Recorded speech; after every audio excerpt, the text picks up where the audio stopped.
Hey everyone, how's it going? We doing good. On Sundays, I like to do self-care. And self-care can take many forms. It can mean pampering yourself, it can mean relaxing, it can mean eating some good comfort food. But today, in addition to all of that, I've done all of that.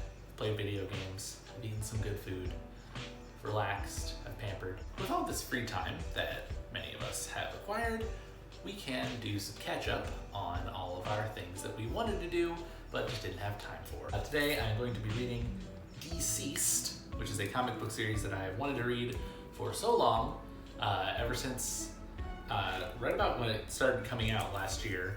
About Free Comic Book Day last year, I went out looking for some copies of this, and since it was brand new, they didn't have it.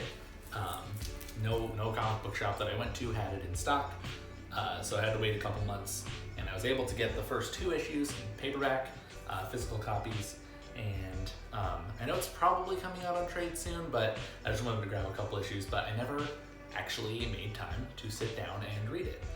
So today I'm doing that. I'm going to read the first and second issues. I've got the rest of them on Hoopla, which is a great website if you've never used that for your comic book or book reading purposes. It is basically a digital connection to your local library. So if your library or a library near you has it, then it is probably available on Hoopla, so check that out. It's not sponsored or anything, but I just thought I'd tell you guys that. It's probably a useful resource right now. Now, if you don't know, DCeased is a DC comic book, but it is an alternate universe comic. So it is a comic book where instead of just regular Justice League shenanigans, as you can see, a zombie apocalypse breaks out, and it's the DC superheroes having to deal with a zombie apocalypse. So that'll be exciting.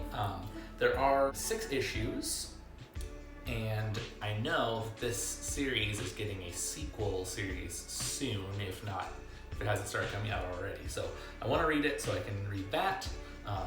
And I also have a whole bunch of comic books in my comic stash over here.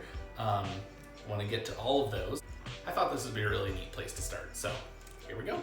There's Detective Pikachu out on the back. You can tell how old this is. I'm gonna go ahead and read through these, and I will see you guys on the flip side. Hey guys, editor Cameron here. I didn't quite do my homework before I made this video. I didn't really put together what comic I had chosen to read with what situation we are currently in, so I just wanted to pop in and say I totally understand if you don't want to read DCeased right now. It mirrors our situation a little too close, and in my review I definitely have a couple moments where I realize that, so even though I do in the video recommend it, I totally understand if this is upsetting to you guys, if you don't want to read it for some reason. It hits a little close to home, so I totally get it if you don't want to read it right now, but enjoy my review anyway. So that was a little close to home. Yeah, so turns out, one, that was really good. That was a very good comic. I would personally recommend that. It was scary, it was bleak, but it was also really cool to see how the DC universe would react to the incredibly fictional topic of a worldwide of a pandemic affecting the entire world in rapid fashion. Yep, that's compelling storytelling material right there. But this one happens due to a techno-organic plague of sorts. It starts with Darkseid infecting Cyborg. He kidnapped Cyborg, and Darkseid and DCeased sort of infected him with the anti-life equation, but they kind of botched it up. They kind of, like, instead of really perfecting the anti-life equation, they set the anti-life equation free on Earth, essentially, and it manifested in a plague that attacked people through social media and through their phones and screens. A lot of that going around lately. A lot of screens and phones bad type messaging happening, but I don't know, I can see some merit from it. It was really kind of cool to see like how the world would react to it. That is a plague of massive proportions that would spread very quickly. Everyone's on their phones. Certain people were immune to it at first, but certain other characters aren't. Some characters are kind of taken out before others. It is really, really cool because you get to see sort of the whole gamut of DC characters dealing with this insane virus. Can I say virus? Yeah, it's a virus technically. You kind of sort of see how each superhero deals with it. Black Canary, it's a really cool moment in this. She's a very important character. Captain Atom is a very pivotal character in this story.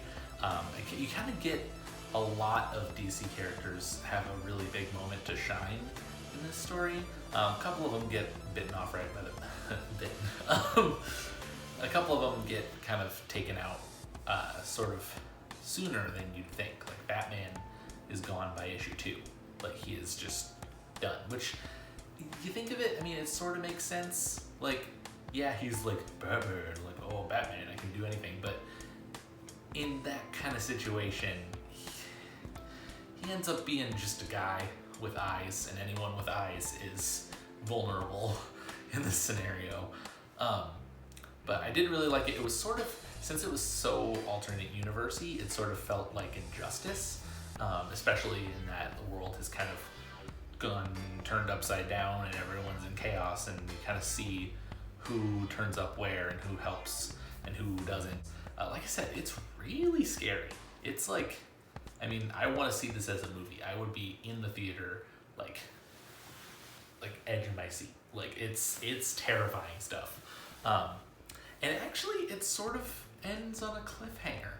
Like you don't expect it to. I know I said there would be a sequel, but I imagined it would be like a kind of tacked on sequel, like where they like go back to this universe that they've created, and maybe there's a time skip or maybe something happens. But this sort of like, the situation is not resolved by the end of the 6-issue run, and I kind of like that. I kind of like that this isn't just a one and done, like one-shot situation. This is a universe with continuity. It's with breadth. It can expand. You can move forward. It's sort of like how, again, in Injustice, you got the original Injustice game and Injustice 2, but you also got all of the comics in between. So you kind of got to see how all these characters kind of live in that world. And I am really excited to see where this story goes from here.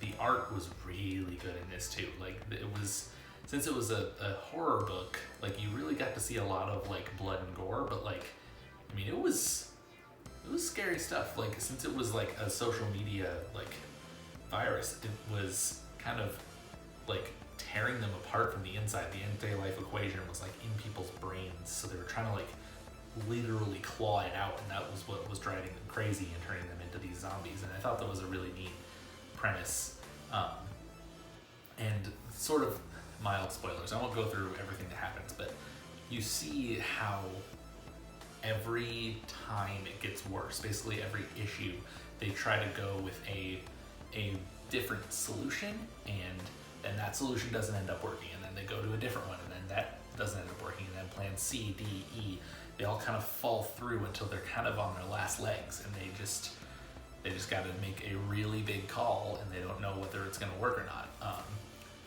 Like they try magic, they try time travel. There's all sorts of ways they try to thwart the apocalypse in this, and like none of them really end up working the way you'd think. So I don't know. It was a really fun experience.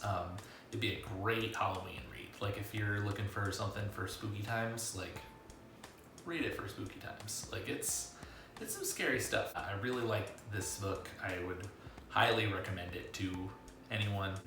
I'm not really like caught up on the main continuity DC universe, so it was kind of fun to just kind of step to the side and read this while I decide where to jump on for the regular story. If you're looking for like a happy, campy superhero story, this ain't it, let me tell you.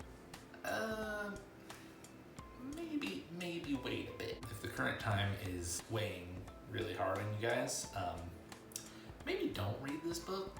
I hadn't realized quite how like relevant this would be. I didn't realize quite how relevant it would be to today. But if you're not bothered by that sort of thing, definitely give it a read. But yeah, I will hopefully read some more of these, catch up on my back catalog of stuff, and maybe even get into some newer stuff. I will see you guys next time.